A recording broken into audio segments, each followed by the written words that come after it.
नमस्कार सर. हो चालेल. अ, नमस्कार नमस्कार. पर्यावरण दक्षता मंडळतर्फे मी तुमचं आजच्या या कार्यक्रमामध्ये स्वागत करते. आपण आज बदलतं हवामान या विषयावरती डॉक्टर सुरेंद्र ठाकूर देसाई सरांची चर्चा करणार आहोत. तो विषय त्यांच्याकडनं समजून घेणार आहोत. तत्पूर्वी मी सरांची ओळख करून देते. सर रत्नागिरीला असतात. सरांचं पूर्ण नाव आहे डॉक्टर सुरेंद्र चंद्रकांत ठाकूर देसाई. सरांनी 2 विषयामध्ये MSc केलेले आहे आणि सरांचं PhD पण आहे. सरांचा विषय आहे भूगोल. पुणे विद्यापीठातनं सरांनी हे सगळं शिक्षण पूर्ण केलेलं आहे. सरांचा आवडीचा किंवा स्पेशलायझेशनचा विषय जर म्हटला तर किनारी भूरूपशास्त्र आणि पर्यावरण भूगोल असा आहे. गेली 26 वर्ष सर रत्नागिरीच्या पोपटे जोगळेकर कॉलेजमध्ये महाविद्यालयामध्ये शिकवत आहेत भूगोल हा विषय आणि वास्तव्य रत्नागिरीला आहे. तर आपण आता सरांशी चर्चा करायला सुरुवात करूया. सर तुमचं आता मी ओळख करून दिली त्याच्यामध्ये किनारी भूरूपशास्त्र हा शब्द एक मी नव्याने ऐकला. तर थोडं हे आम्हाला समजावून सांगाल का की किनारी भूरूपशास्त्र म्हणजे काय? कसं आहे की भूगोल हा जो काही विषय आहे तर हा इतर विषयांपेक्षा खूप वेगळा अशा करता आहे की तो विज्ञान आणि मानवीय विद्या म्हणजे सायन्स आणि ह्युमॅनिटीज या दोघांमध्येही हातपाय पसरलेला विषय आहे. आणि भूगोलामध्ये विज्ञानाचा खूप मोठा भाग आहे. दुर्दैवाने तो आपल्या लक्षात येत नाही पण आहे. तर त्यामुळे भूगोलाच्या अनेक शाखा झाल्या आहेत. फार तपशिलात न सांगता थोडक्यात सांगायचं तर त्यापैकी एक भूरूपशास्त्र अशी भूगोलाची शाखा आहे. खरं म्हणजे गाभ्याच्या मूळ 4 शाखा ज्या मानल्या जातात त्यातली आहे. आपण जे काही भूपृष्ठावर बघतो डोंगर, दऱ्या, नदी, समुद्र किनारे, काय जे नदीचं पात्र असेल, पुळणी असतील, हे सगळं कसं निर्माण झालं, याच्या मागच्या प्रक्रिया काय, ह्याचा अभ्यास करणारी जी शाखा आहे त्याला भूरूपशास्त्र म्हणजे जिओमॉर्फॉलॉजी, मॉर्फॉलॉजीचा अभ्यास होतो म्हणून तो जिओमॉर्फॉलॉजी असं असतं.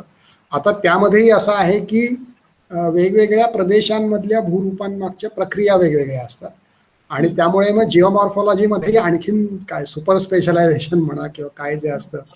तर जसं नदी ही एक वेगळ्या प्रकारे काम करणारी गोष्ट आहे कारण ती एका दिशेनेच वाहते.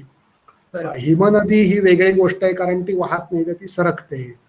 आणि वाळवंटामध्ये वारा काम करतो आणि समुद्रकिनारी लाटा आणि भरती होती अशा दोघंही काम करतात. आणि त्यामुळे मग समुद्रकिनारची भूरूप त्यांचा अभ्यास करणं याला कोस्टल जिओमॉर्फॉलॉजी किंवा किनारी भूरूपशास्त्र म्हणतात. मुख्यतः समुद्र किनाऱ्यांची निर्मिती, त्यांचा भूतकाळ भविष्यकाळ या संबंधीचा अभ्यास असं ती शाखा आहे. पण या सगळ्याचा पर्यावरणावरती परिणाम होतो? हा म्हणजे खरं म्हणजे आता कसं झालंय की पर्यावरण एक तर ह्यापेक्षा वेगळं नाहीये. त्या पर्यावरणामध्ये आपला परिसर जो आहे त्याची निर्मिती हा आपला पर्यावरणाचा एक भागच आहे. म्हणजे जसा की कोकणामधल्या पुळणी वेगळ्या आहेत आणि तुम्ही उरणच्या वरती गेलात तर ते पुळणी वेगळे आहेत. चिखल एका ठिकाणी जास्त आहे, एका ठिकाणी वाळू जास्त आहे. वेगवेगळ्या भागामध्ये पुळणींची लांबी रुंदी वेगवेगळी आहे. अशा अनेक गोष्टी आहेत. हे पर्यावरणाचाच भाग आहे. तर एका अर्थाने ज्याला सबस्ट्रॅटम म्हणतात पर्यावरण शास्त्रामध्ये, म्हणजे आधार जो आहे तो निर्माण करण्याकरता आहे. आणि दुसरं आत्ताच्या काळात विशेष करून आजचा जो विषय आहे त्याच्याशी संबंधित महत्वाचा भाग असा आहे की आपल्याला बदल होत आहेत. तर हे बदल कुठे पटकन जाणवतात किंवा जास्त जाणवू शकतील किंवा मोजणं बरं पडेल तर अशी ठिकाणं ही फार संवेदनशील म्हणजे सेन्सिटिव्ह लागतात की जिथे हे बदल पटकन नजरेला येतात. तर समुद्र किनारे हा सगळ्यात सेन्सिटिव्ह ठिकाण आहे, म्हणजे प्रदेश आहे, झोन आहे. आणि त्या दृष्टीने समुद्र किनाऱ्यांवर पर्यावरणातल्या बदलांची नोंद पटकन होते. म्हणजे त्या ठिकाणी पाणी आणि जमीन दोन्ही असतं म्हणून 2 कारण आहेत त्याला. 2 कारण आहेत. एक तर तो इंटरफेस आहे, जमिनीकडून काम करणाऱ्या प्रक्रिया म्हणजे टेरेस्ट्रियल सिस्टीम, आणि समुद्रातून महासागरातून काम करणाऱ्या प्रक्रिया म्हणजे मरीन सिस्टीम. तर मरीन आणि टेरेस्ट्रियल म्हणजे जमिनीवरून वाहत येणारही पाणी आहे आणि समुद्राकडून येणारही लाटा आहे. तर एक तर ह्यांच्यामध्ये काम आहे. आणि दुसरं म्हणजे समुद्र कधीच स्थिर शांत नाही, म्हणजे लाटा नाही असा क्षण नाही, भरती ओहोटीचं पाणी खालीवर होत नाही असा क्षण नाही. आणि बरोबर. प्रवाह नाही असंही नाही. आणि हे एक्स वाय हे झेड सगळं ऍक्सिसला एका वेळेला चालू असतं आणि एकाच वेळेला सर्व दिशांनी हालचाली हां, चालू हां, असतात. तर इतकं जे गतिशील डायनॅमिक आहे, हां, हां, हां. त्यामुळे छोटासा बदलही, आणि ते सगळं जोडलेलं आहे, म्हणजे जगातले ऑलमोस्ट सगळे हो, समुद्र एकमेकांना हो, जोडलेले आहेत. हो. त्यामुळे ते म्हणून ते संवेदनशील आहे, खूप हां, सेन्सिटिव्ह हां, आहे. हां, हां. म्हणजे आपण असं तर बघतो की आपण अ, हां, लाटांमध्ये बोला. आपण उभे राहिलो, हां, हा समुद्र की बरेच जण पावलं, तर आपण पावलं ठेवून एक म्हणजे 5 मिनिटं उभे राहिलो तर आपल्या पावलाभोवती खड्डा पडतो. हो. तर इतका अगदी छोटासा बदल आपण घडवून आणला त्या समुद्राच्या बरोबर. लाटांच्या पाण्यामध्ये. आपण एक 2 पावलं बुडवली तर ती हो. लाट त्याला प्रतिसाद देते आणि लगेच एक काहीतरी बदल घडवून आणते. इतकं ते सेन्सिटिव्ह आहे आणि म्हणून इंटरेस्टिंग पोहोचते. पण आहे. म्हणजे हे सगळं खरं अनुभवलेलं असतं, पण आता तुमच्याकडनं ऐकताना ते रिकलेक्ट झालं किंवा डोळ्यासमोर हा चित्र उभं राहिलं. हा, बरोबर. म्हणजे त्यावेळेला हा विचारच मनात आला नव्हता, खरं सांगायचं तर. पण बरोबर. तुमच्या बोलण्याने ते आता पुढच्या वेळेला जेव्हा जाऊ तेव्हा ते लक्षात राहील. हा, या नजरेने बघू आपण. अ, दुसरं म्हणजे तुम्ही पर्यावरण भूगोल हा एक शब्द सांगितलात. हो. तर पर्यावरण भूगोल म्हणजे काय?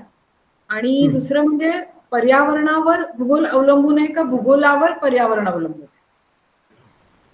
एक तर पर्यावरण भूगोल म्हणजे परत तेच आहे की हे एक हां, आंतरशाखीय असं आहे. हां, हां. काय होतं की पर्यावरणामध्ये जेव्हा आपण विचार करतो तेव्हा सजीवांचा खूप जास्त विचार होतो, असं माझं निरीक्षण आहे. म्हणजे हे हां. ऑब्जेक्शन नाहीये, पण हे निरीक्षण नक्की बरोबर, आहे बरोबर, की बरोबर. पर्यावरणाचा विचार म्हणजे पर्यावरणातल्या सजीवांचा विचार. पण खरंय. सजीव ज्या परिसरामध्ये जगतात, ज्याला हां, हॅबिटॅट किंवा अधिवास म्हणतो, बरोबर. हो. आणि त्यांना जगण्याकरता उपयुक्त पदार्थ जिथून मिळतात, हां, तो सगळे ती सगळी निर्मिती ही भौगोलिक प्रक्रियांची आहे. खरंय. म्हणजे एक विशिष्ट प्रकारचा डोंगर, एखाद्या विशिष्ट हं. प्रकारची माती, तिथे असणारी हां, ठराविक मूलद्रव्य, अन्नद्रव्य ज्याला आपण म्हणतो ती, बरोबर. तिथे असणारी ओल म्हणजे पाण्याची उपलब्धता म्हणजे सॉइल हं. मॉइश्चर. तर हे हां, सगळ्याची निर्मिती भौगोलिक प्रक्रियांमधनं आहे. आणि ह्याच्यावरती किंवा काही वेळेला मी तर म्हणतो ह्याला प्रतिसाद म्हणून पर्यावरणाच्या सजीवांची एक रचना निर्माण होते. हे आपल्याला खरंय. माहिती असतं की ओल असलेल्या ठिकाणची झाडं वेगळी आहेत आणि हो, कोरडेपणा असलेल्या ठिकाणची. हो. तर तो प्रतिसाद आहे, इट्स अ रिस्पॉन्स गिव्हन, बरोबर. असं आपण म्हणू शकतो. अच्छा. आणि म्हणून पर्यावरण भूगोल याचा अर्थ ह्या भौगोलिक प्रक्रिया आणि पर्यावरणीय प्रतिसाद किंवा प्रक्रिया यांच्यातले आंतरसंबंध तपासणे, आणि त्यामुळे ते दोघंही एकमेकांवर करतात. म्हणजे बरोबर. भूगोलावर पर्यावरण अवलंबून आहे का, तर एक वितरण, भूगोलाची सगळ्यात मोठी ताकद अशी आहे की ते हां, डिस्ट्रीब्युशनचा विचार करतं, हां. वितरणाचा विचार करतं. पण दुर्दैवाने तेवढाच नाही करत, ते एका प्रक्रियेचा पण विचार करतं. तर बरं. पर्यावरणावर भूगोल अवलंबून आहे का? काही प्रमाणात आहे. म्हणजे झाडं तोडली तर लँडस्लाईड वाढतात म्हणून अवलंबून आहे. पण मुळात झाडं किती वाढणार आणि कुठली वाढणार हे भूगोल ठरवतं. ते ते आंतरसंबंध आहे. बरं, आणि बरं. असं आहे, याच्या पुढची म्हणजे खरं म्हणजे तिसरं मी अलीकडच्या काळात नव्याने काम सुरू केलंय ते लाईव्हलीहूड म्हणजे उपजीविकाचा अभ्यास. लाईव्हलीहूड स्टडीजमध्ये काम आत्ताच एक 2-3 वर्ष सुरू केलंय. बरं. ह्या सगळ्याचा शेवट माणसाच्या लाईव्हलीहूडवर येतो, कारण आपण माणूस आहोत, माणसांबद्दल आस्था आहे, आणि म्हणून मग काहीतरी एक त्याच्याशी संबंधित काम करावं लागतं असं हो. म्हणता येईल आपल्याला. आपला आजचा जो विषय हवामान बदल त्याच्यामध्ये सुद्धा उपजीविका हा एक मोठा हो, भाग आहेच, खूप की मोठा विषय. त्याच्यामुळे अनेक आपण ऍक्टिव्हिटी माणूस करतो आणि हो, त्याचे परिणाम म्हणून हा सगळा हवामान बदल असंही आहे. बरोबर, अगदी बरोबर. तर हवामान बदल हा जो आहे, म्हणजे तुम्ही आता जे म्हणालात की भूगोलावर पर्यावरण आणि पर्यावरणावर भूगोल असं दोन्ही अवलंबून आहे. हो. तर हवामान बदला म्हणजे माणसाच्या किंवा इतर प्राणी पक्ष्यांच्या काही ऍक्टिव्हिटीमुळे किंवा अ, जगण्याच्या पद्धतीमुळे या हम्म. भूगोलामध्ये काही फरक होतात का आणि त्याचा परिणाम हवामानावरती होणं आणि पर्यायाने परत त्यांच्यावर रिफ्लेक्स ऍक्शन प्रमाणे त्यांच्यावरच होणं असं काही आहे का? अ, असं आहे की हे म्हणजे ह्या आंतरक्रिया सतत चालू असतात, हा, इंटरॅक्शन्स ज्याला म्हणतात. तर हा, ह्या आंतरक्रिया सतत चालू असतातच, सर्व हा, सजीव आणि अगदी निर्जीव सुद्धा. म्हणजे नदी वाहते, हा, तिचाही परिणाम होत असतो, आणि ह्या आंतरक्रिया चालू असतात. आता प्रश्न असा असतो की आंतरक्रिया ज्या वेळेला नैसर्गिक प्रक्रियांच्या मर्यादांमध्ये होतात, किंवा त्या निसर्गातली जी मुख्य नाती आहेत त्यातलं एक हा. नातं भक्ष-भक्षकाचं आहे, प्रे प्रिडेटर रिलेशनशिप आहे. सगळा हो. निसर्गातले सजीव एकमेकांशी त्यांनी बांधलेत. दुसरं नातं आहे ते आसरा म्हणजे अधिवास म्हणून आहे, हॅबिटॅट म्हणून आहे, की जसं हा. पक्षी झाडावर घरटी बांधतात. ते काही प्रे हा. प्रिडेटर नाही, पण इंटर रिलेशन आहे तर तो अधिवास म्हणून आहे. हा. आणि तिसरं नातं आहे ते स्वास्थ्य हम्म. आहे, म्हणजे एक सॅटिस्फॅक्शन, म्हणजे एखाद्या परिसरामध्ये ठराविक प्रजातींना बरं वाटतं तर ते स्वास्थ्य आहे.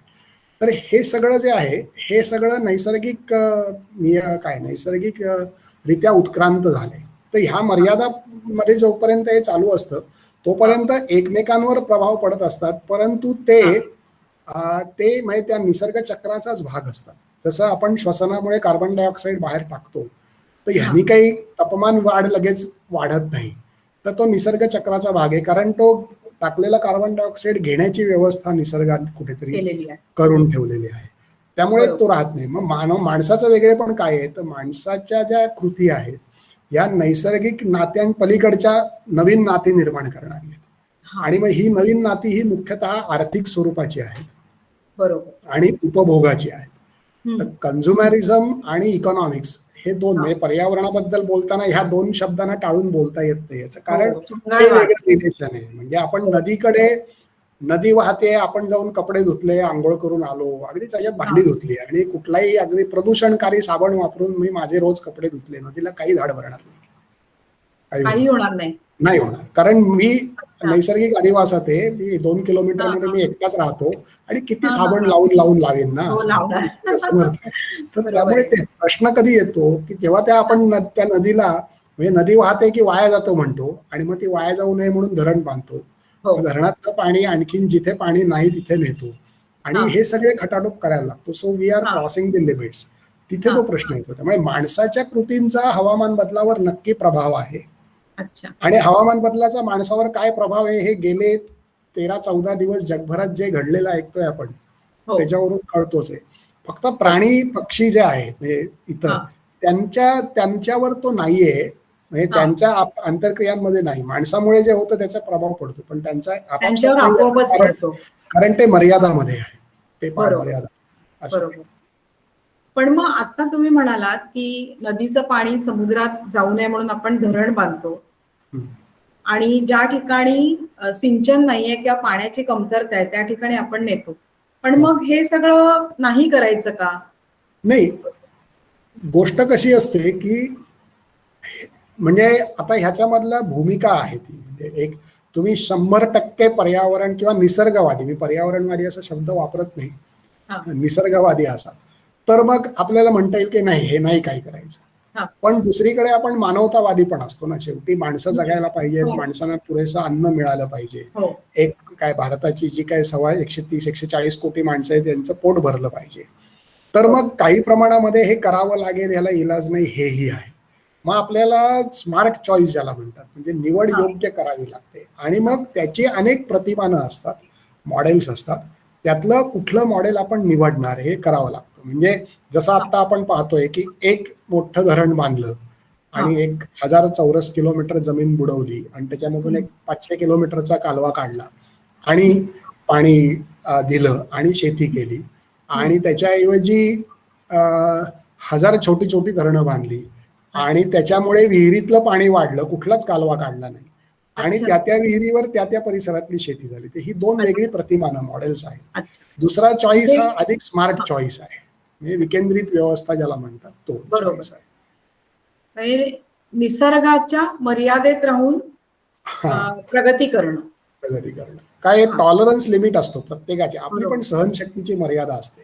लहान मुलांनी आपल्याला समजा थोडा त्रास दिला तर आपण सहन करतो, आणि मर्यादेपलीकडे गेला तर मग आपण प्रतिकार करतो किंवा काहीतरी कृती करतो. पण निसर्ग जास्त दयाळू आहे, तो जरा थोडं जास्त सहन करतो, पण ते त्या मर्यादांमध्ये राहिलं तर नाही अडचणी येत, म्हणजे ते होतं. पण मग असं एक चित्र उभं केलं जातं की हा जो होणारा हवामान बदल आहे हा फक्त मानवनिर्मितच आहे, पण नैसर्गिकरित्या सुद्धा असं काही होतं ना? हो, म्हणजे कसं आहे की खरं म्हणजे हवामान बदल ही गोष्ट माणसाच्या पृथ्वीवर येण्याच्या आधीपासूनची आहे, त्यामुळे ती 100% मानवनिर्मित आहे, हे पूर्ण चुकीचं विधान आहे. हा ती नैसर्गिक प्रक्रिया ही आहे हा हवामान बदल. किंबहुना पृथ्वीचं वातावरणच मुळात जसं आत्ता आहे तसं हा पृथ्वीच्या निर्मितीच्या वेळेला नव्हतं. होतं. आणि पृथ्वीच्या बरोबर. निर्मितीपासून आतापर्यंत वातावरण म्हणजे ज्याच्यात हवामान तयार होतं ते वातावरणच बदललेलं आहे. हा पृथ्वीचा पृष्ठभाग बदललेला आहे. हा त्यामुळे एकतर हवामान बदल ही पूर्णपणे निसर्गाची ही कृती आहे. म्हणजे नाही ही असं नाही. निरंतर चालणारी हा प्रक्रिया आहे. निरंतर चालणारी आहे. माणसाच्या अस्तित्वा हा आधीपासूनची कृती आहे. अच्छा. आता माणसाचा रोल कुठे येतो त्याच्यामध्ये? हम्म. तर ही जी गोष्ट घडते ह्याचा हा स्वतःचा काहीतरी एक वेग आहे, बदलाचा वेग आहे. हा आणि हा जो बदलाचा वेग आहे हा काहीतरी एक निश्चित आहे. बऱ्याचदा हा नैसर्गिक बदलांचे वेग हे संथ असतात. हा माणसाने काय केलं तर त्या माणसाने तो वेग वाढवला, म्हणजे आपण ऍक्सलरेट केलं. बरोबर. ती हा भूमिका माणसाची आहे. आणि हा मग त्या ऍक्सलरेट केल्यामुळे त्याचा तो दुसरा भाग येतो की हा म्हणजे ती समस्या का होते. म्हणजे हा आपल्याला एक्झॅक्टली विज्ञानामध्ये असं आहे, काही असं भोंगळ बोलून चालत नाही. ते हो. पिन पॉइंट सांगावं लागतं आपल्याला. तर ती हा समस्या, what is the problem, problem अगदी हा साधा आहे. हा निसर्गामध्ये जेव्हा बदल होतात ते इतक्या मंद गतीने होतात हा की त्याला समांतर निसर्गामधल्या उत्क्रांतीसारख्या ज्या प्रक्रिया आहेत मुख्यतः बरोबर. सजीवांच्या बाबतीत, तर हा निसर्गातल्या बदलांची गती ही उत्क्रांतीमधल्या बदलांच्या गतीपेक्षा कमी असते. आणि अच्छा. त्यामुळे त्या निसर्गातल्या बदलांना प्रतिसाद देणारा उत्क्रांती ही बदल घडवून आणते. आणि मग ते जे नातं आहे ते बिघडत नाही, ते हा एकमेकांना प्रतिसादी राहतं. बरोबर. माणसाने काय केलं तर माणसाने हवामानात जे बदल घडवून आणले त्यांचा वेग इतका जास्त होता की तो उत्क्रांतीमधल्या बदलांच्या पेक्षा खूप जास्त राहिला आणि आता आपण अच्छा. त्याला जुळवून घेऊ शकत नाही. त्यामुळे तो बरोबर. प्रॉब्लेम, तो ऍक्सलरेशन आणि हा हा अडॉप्टेशनचं व्हेलॉसिटीज ह्याच्यामधला तो मिसमॅच आहे असं हा आपण हा म्हणू शकतो. मुलाखतीच्या व्यतिरिक्त सर मला म्हणजे ह्याच्यातनं असं वाटतंय की जर का हा बदल अ, नैसर्गिकरित्या झाला असता हो.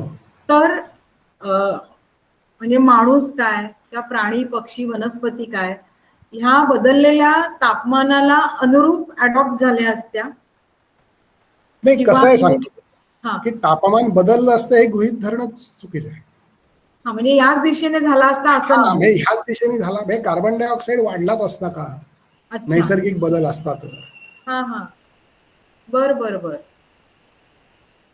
हा हा, तर कसं आहे की कार्बन डायऑक्साईड वाढला असता हा आणि तापमान हे उष्णतेचा संचय झाला असता. हा जो आत्ता बदलाची हा दिशा आहे हा ही हा असतीच असं सांगता येत नाही.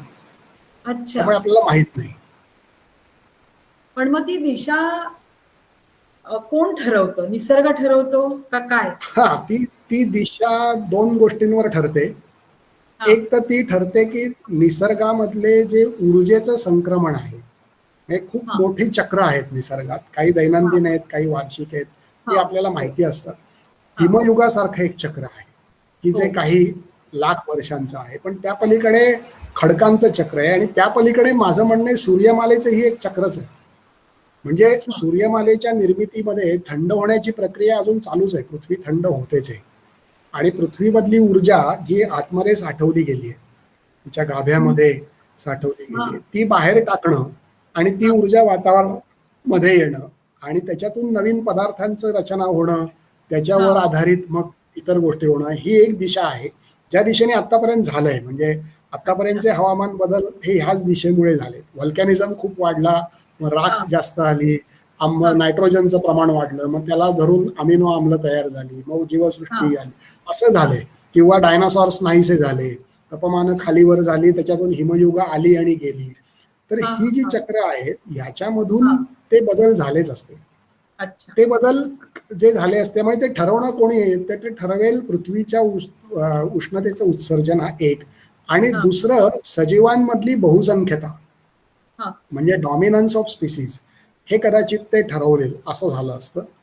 अच्छा. बाय नंबर, हा म्हणजे बाय हा ऍक्टिव्हिटी नाही, असं कदाचित ते झालं असतं.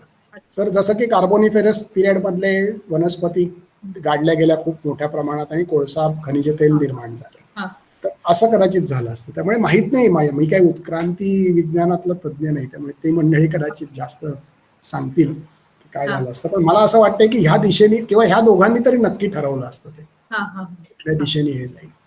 अच्छा. अं, हा हवामान बदल जो आहे हा संपूर्ण पृथ्वीवरती दिसतो आपल्याला, की पृथ्वीच्या काही भागात जरा जास्ती परिणाम आहेत आणि काही भागामध्ये जरा सौम्य आहेत, असं काही आहे का? हा, तर तो एक म्हणजे त्याचं एका वाक्यातलं उत्तर पृथ्वीवर दिसतो असं आहे सगळीकडे. अच्छा. फक्त तो दिसण्याचं स्वरूप वेगळं आहे, म्हणजे दृश्य स्वरूप वेगळं आहे. बरं. आणि तीव्रता तुम्ही म्हणालात तसं त्याची तीव्रता थोडी तीव्रता. वेगवेगळी आहे. हा. म्हणजे जितका तीव्र तो एका भागात दिसेल तितका कदाचित तो दुसऱ्या भागात दिसणार नाही. आणि ह्याला कारणीभूत नैसर्गिक प्रक्रिया पण आहेत. म्हणजे जसं आहे की पृथ्वीवर जागतिक वारे आहेत आणि हे जागतिक वारे आहेत किंवा सागरी प्रवाह आहे, हे एका विशिष्ट दिशेने वाहतात. तर त्यामुळे कुठल्या भागात उष्णता नेऊन सोडणार किंवा साठवणार हा. हा. हे ते ठरवतात. आणि अच्छा. मग जिथे उष्णता जाऊन साठत जाते तिथे मग हे प्रभाव जास्त दिसतील. काही भाग अच्छा. कदाचित नैसर्गिक या परिवलन किंवा अभिसरणामधून थोडे मोकळे हा. राहतात, त्यामुळे तिथे हा. कमी दिसतील. असंही आहे, म्हणजे ते 100% ओके. मानवनिर्मित नाही, या दोघांच्या कॉम्बिनेशन मधनं ते दिसतं हा. हा. असं म्हणता येईल. याचं एक उदाहरण आत्ताचं असं आहे की कॅनडाच्या आत्ता दिसतं माहिती आहे आपल्याला, कॅनडामध्ये उष्णतेची लाट आली, कॅनडा आणि USA मध्ये. आणि हा. ती मुख्यतः पश्चिम किनाऱ्यावर होती, म्हणजे व्हँकुव्हर पासून खाली सिॲटल, ओरेगॉन, वॉशिंग्टन स्टेटमध्ये तिथे हा. खूप जास्त आली. पण ती अच्छा. मध्य कॅनडा आणि पूर्व कॅनडामध्ये नाही आली. याचं कारण होतं की ज्या पद्धतीचे वारे होते तर त्या सगळ्या वाऱ्यांनी ती उष्णता तिथे वाहून गेली आणि मग तो बदल तिथे जास्त तीव्र दिसला. असंही घडतं.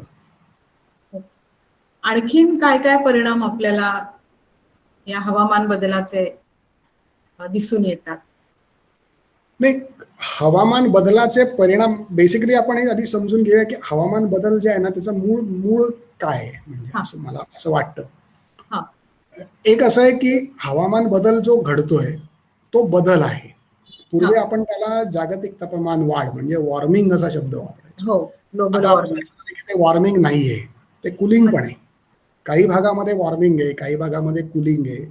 इतकंच नाही, तर अच्छा. वाईट गोष्ट अशी आहे की जे मध्य युरोपमध्ये दिसायला लागले गेले 2-3 वर्ष, की हा. हिवाळ्यामध्ये कुलिंग आहे आणि उन्हाळ्यामध्ये वॉर्मिंग आहे. हे दोन टोकाचे हा, म्हणजे हिवाळा परिणाम. जास्त थंड होत चाललाय, जिथे बर्फ हा. नव्हतं तिथे बर्फ यायला लागले.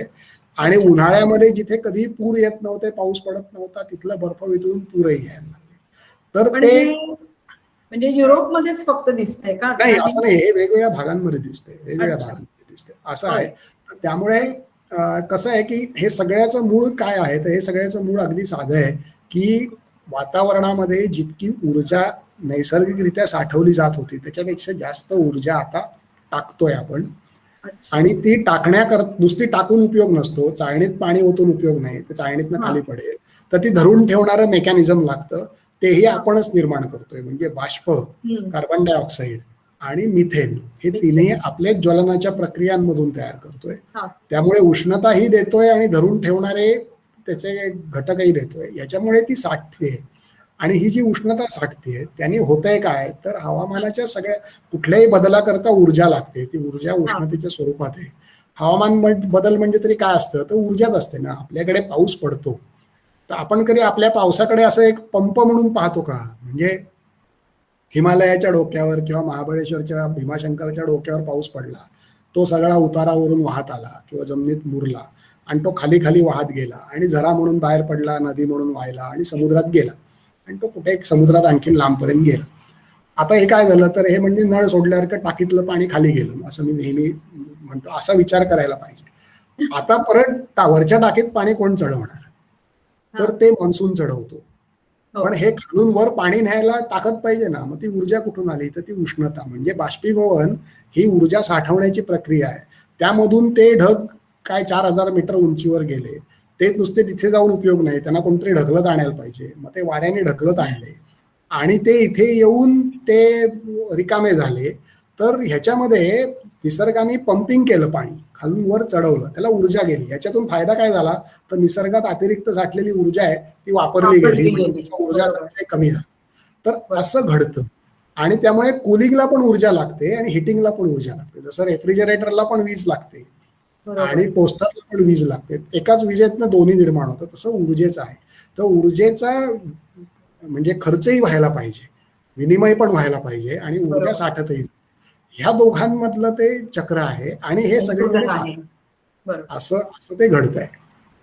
तर खरंच तुम्ही इतकं वेगळ्या प्रकारे शिकवताना की ह्या विषयाकडे बघण्याचा दृष्टिकोनच बदलून जाईल. हा हे बरोबर. असं पंपाचं उदाहरण किंवा ही ऊर्जा म्हणजे प्रत्येक गोष्टीसाठी ऊर्जा लागते, कुलिंगसाठी हो ऊर्जा लागते, हे तर आपण विचारच करत नाही. हो ना. नाही, भौतिकशास्त्रामध्ये शिकतो आपण ते हो, ऊर्जेच्या अक्षयतेचं पण तत्व. त्याचं पण ते ऍप्लिकेशन भूगोलामध्ये करायचं कसं हे माहिती नव्हतं, ते तुमच्यामुळे आता कळलं. अं, ही जी आता स्थिती आहे, समजा नैसर्गिक आणि मानवनिर्मित अशा दोन्ही गोष्टींमुळे हे होत आहे. आता नैसर्गिक जे आहे त्याला आपण काही करू शकत नाही, पण मानवनिर्मित हा जो आपण हे करतोय म्हणजे गती वाढवतोय याची, हम्म. तर त्याच्याबद्दल आपण काय करू शकतो? हा, एक काय आहे की ह्याचं रूट कॉज काय, परत नाही मी थोडं हा विज्ञान शिकल्याचा फायदा असा हा आहे. हा आणि तुम्ही म्हणालात मगाशी पटकन, पण हो भूगोल हे विज्ञान आहे. म्हणजे मी माझ्या हो बीएच्या मुलांनाही सांगतो की बाबा ते फिजिक्स केमिस्ट्री 10वी पर्यंत परत घ्या, त्याशिवाय काही उपयोग नाही. जे सोडण्याकरता तुम्ही आर्ट्सला आलात ते तुमच्या डोक्यावर आलं कारण तुम्ही भूगोल निवडलात, तर ते ठीक आहे. पण हा कसं आहे की अ, एक मिनिट, मी तो प्रश्न ब्लँक झालो मी. अं, हा, काय करायला पाहिजे, आलं आलं आता. मानवनिर्मित हा आलं आलं आलं. हा तर कसं आहे की आपल्याला काय काय चुकतंय आपलं, तर आपण निसर्गाच्या नैसर्गिक प्रक्रियांमधून जेवढी ऊर्जा ही वातावरणामध्ये जाणार आहे त्याच्यापेक्षा जास्त ऊर्जा आपण वातावरणामध्ये टाकतोय. हम्म, कुठल्या रूपात टाकतोय, तर ऊर्जा वातावरणामध्ये भर घालण्यातलं मुख्य प्रक्रिया ज्वलन आहे, बर्निंग. आणि वेगवेगळ्या ठिकाणी ज्वलन घडतं. म्हणजे ज्वलन म्हणजे फक्त आग लागणे नाही, किंवा हम्म, स्वयंपाकघरात गॅसची शेगडी पेटवली म्हणजे ज्वलन नाही. ते ते एक ॲट सोर्स असेल, आपण ॲट युजर एंड ते नसेल. म्हणजे आपण पंखा फिरवतो, हम्म, पंखा लावतो, तर तिथे ज्वलन होतं का नाही, तर पंख्याच्या इथे ज्वलन कदाचित होत नाही. थोडं हिटिंग होतच, म्हणजे ऊर्जा बाहेर पडतेच, कारण पंखा तापलेला पाहतो आपण. हो पण वीज जिथे तयार होते तिथे ज्वलन झालं ना. म्हणजे कुठेतरी चंद्रपूरला कोळसा जाळला जातोय, हो भुसावळला कोळसा जाळला हो जातोय, तिथे तो जाळला जातोय म्हणून तो प्रवाह तयार होतोय, तो तुमच्या पंख्यापर्यंत पोहोचतोय. आणि तुम्ही पंख्याचं बटन चालू केल्यावर ते चक्र पूर्ण होतं, मंडल पूर्ण होतं, म्हणून तुमचा पंखा फिरतोय. या सगळ्यामधली मुख्य मेख ही आहे की जी आईन्स्टाईन आणि मंडळीने आपल्याला सांगून ठेवली की ऊर्जेचं संपूर्ण रूपांतर कधी होत नाही. हम्म, energy is not 100 unit conversion of energy is not possible. त्यामुळे तुमचं म्हणजे नाहीतर किती सुंदर झालं असतं ना, तुम्ही एक पंखा हो चालवला असता 1 युनिट वीज जाळून, आणि त्या पंख्याच्या खाली एक पवनचक्की ठेवली असती, त्यांनी पुन्हा 1 युनिट वीज तयार केली असती आणि पुन्हा पंख्यात घातली असती, तर ते परपेच्युअल मशीन झालं असतं.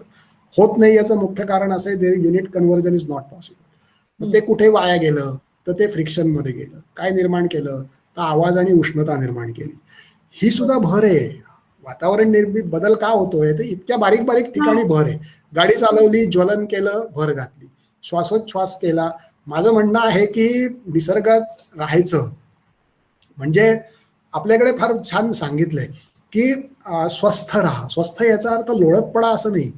अनावश्यक कृती ही सुद्धा बर्निंगच आहे ना. उगाचच गाडी घेऊन फिरून आला, लॉंग ड्राईव्ह रिकाम पण होतं म्हणून फिरून आलं. तर अशा कुठल्याही प्रकारे आपण ज्वलन करतो. ज्वलनामुळे दोन गोष्टी होतात. एक तर ज्वलनामुळे ऊर्जा वातावरणामध्ये जाते, जी ऊर्जा कुठल्या ना कुठल्या अन्य रूपात साठवली आहे. म्हणजे कोळसा नावाच्या रूपात जमिनीत ती अडकवून ठेवली होती, ती आपण मोकळी केली आणि हवेत सोडून दिली.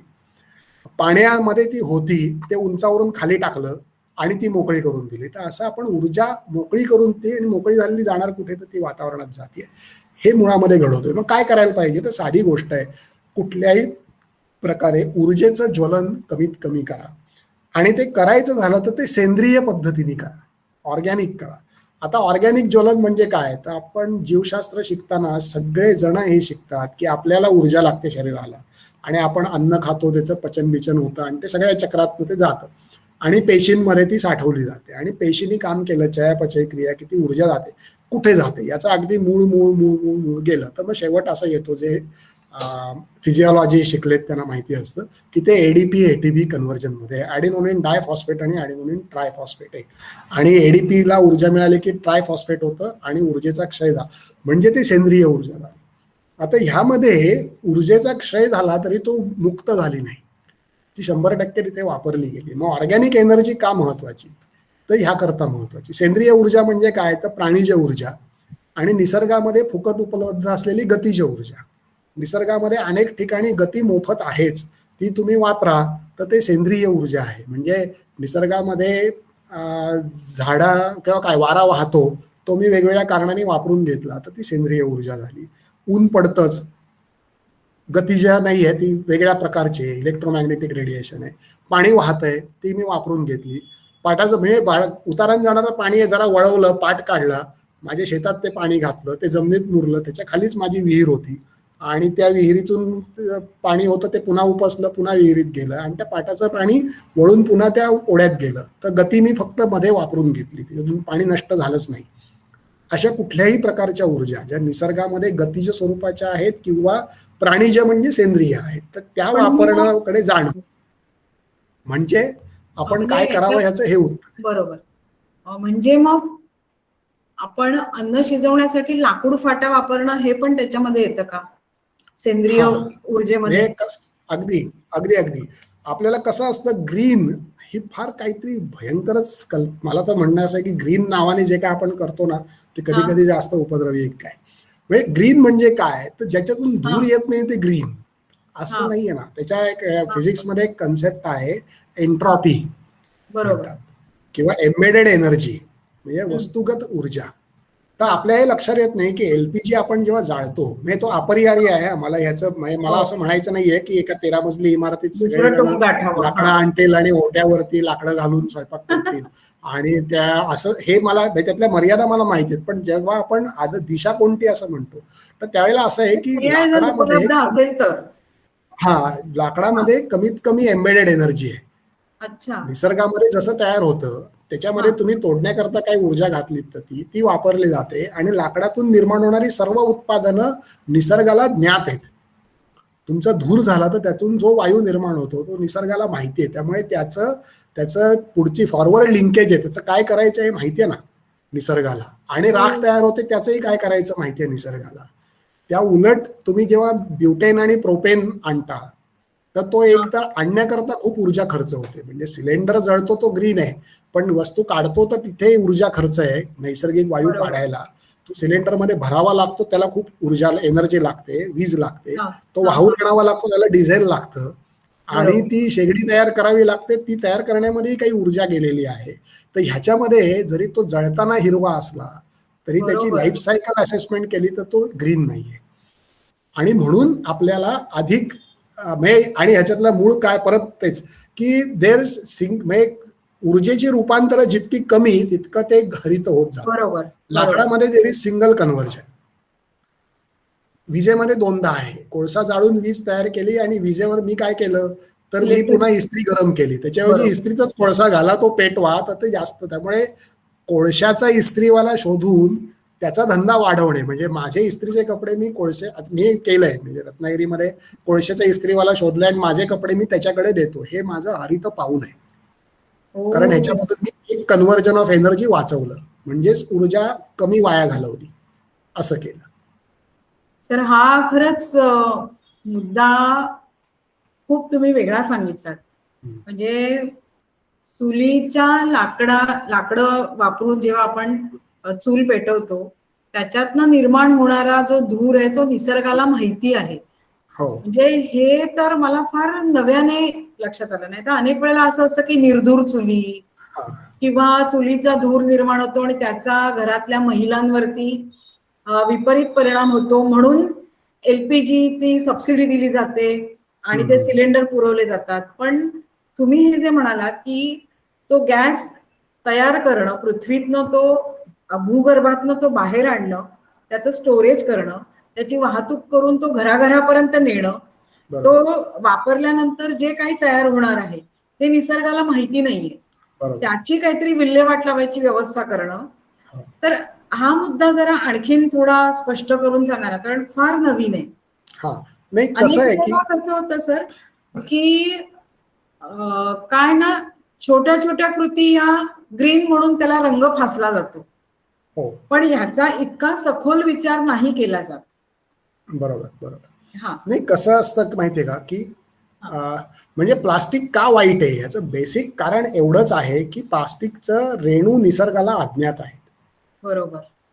आणि त्यामुळे प्लास्टिक ते बायोडिग्रेडेबल नाही. हा त्यातला मूळ फरक आहे. आता हेच लॉजिक सगळीकडे आपण लावू शकतो.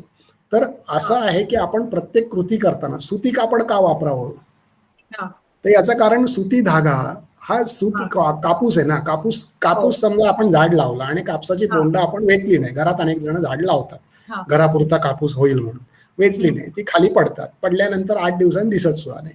म्हणजेच काय झालं, कापसाच्या धाग्याचं काय करायचंय, त्याची फॉरवर्ड लिंकेज निसर्गामध्ये तयार आहे आणि त्यामुळे ती मर्यादा महत्वाची आहे. आता बरोबर मी जेव्हा कृत्रिम धागा वापरतो त्यावेळेला त्याचं काय करायचंय निसर्गाला माहीत नाहीये.